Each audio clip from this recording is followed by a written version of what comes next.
Hi, I'm Tom Balantyne, author of O'Reilly O'Reilly, here with Gabe Zolna in Gilbert, Arizona, to talk once more about our meet and greet with Will Cardin, sponsored or at least supported by Arizona Congressman Trent Franks this past Friday in Surprise, Arizona.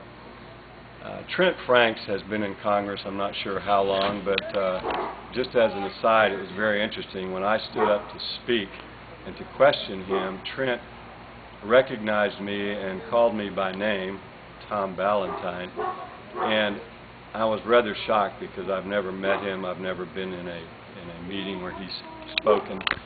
And the same thing happened several weeks ago when I interviewed Melissa Blasius, the reporter, so-called investigative reporter, journalist from ABC News, Channel 12. I believe it's ABC. It's Channel 12 in Phoenix. When she introduced herself, or when I introduced myself, she said, "Yeah, I know who you are." Now, I found that interesting because I did not know who she was, other than I had just found out that she worked for one of the establishment media outlets.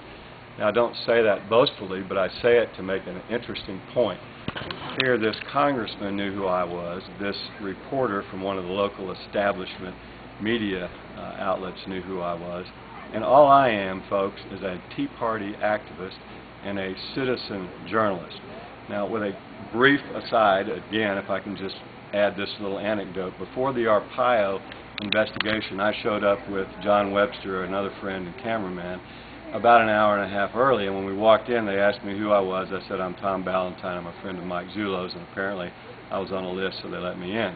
But after they did their little dry run rehearsal, I asked the lady in charge, his spokesperson, what the format would be. Would they in fact allow questions? And she said, "Yes, we will, but we're only going to allow questions from the quote-unquote," and I detest this, but mainstream media. And I said, "With all due respect," and I acknowledge I may not win this argument, but with all due respect, I'm the one guy in the room that will ask a substantive question and will not go after the messenger just like they did last time.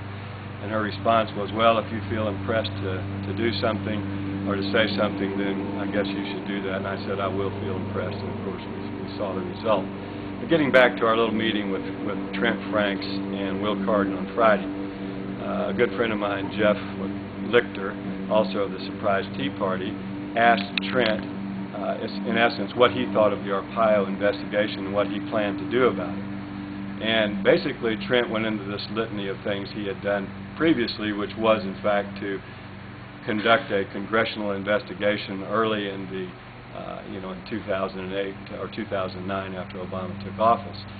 And he said essentially the bottom line was we did not uncover enough information to prove one way or another whether he was eligible. So, and then he went on to say, "We could be wrong," and he said, I'm here to be proven wrong, so if anybody can present evidence or facts, I'm basically all ears." Well, obviously and I'd have to ask Trent this, but I can bet that he probably did not watch the investigation, because Mike Zullo and Sheriff Arpaio have pretty much proven that all of his documents that they've looked into, obviously the birth certificate and obviously the Selective Service Registration, are patently fraudulent.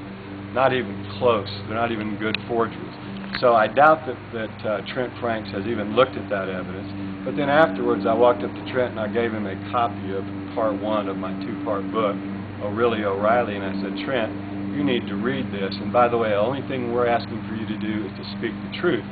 And he said, "Well, I've spoken the truth today." Well, I have to disagree that if he thinks or if he wants to pretend that there's no evidence to convict Barack Obama or to demonstrate that he's ineligible, then he has completely kept his head in the sand.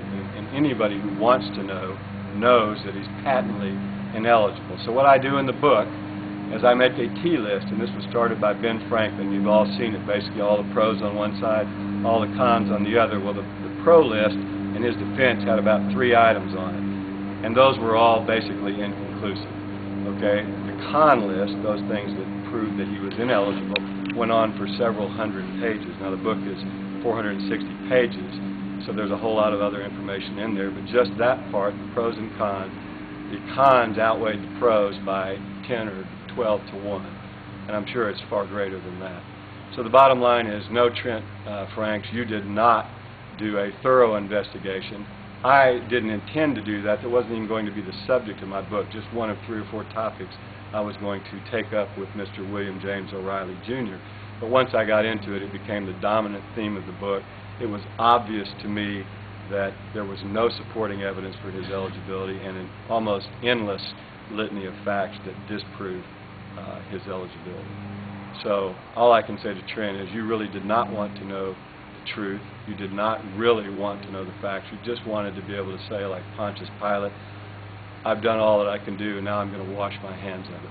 But the bad news, Trent, is that your hands are as dirty as they've ever been, along with everyone else's in Congress who has refused to state what everybody else in the room knows, and that is that this man is patently ineligible.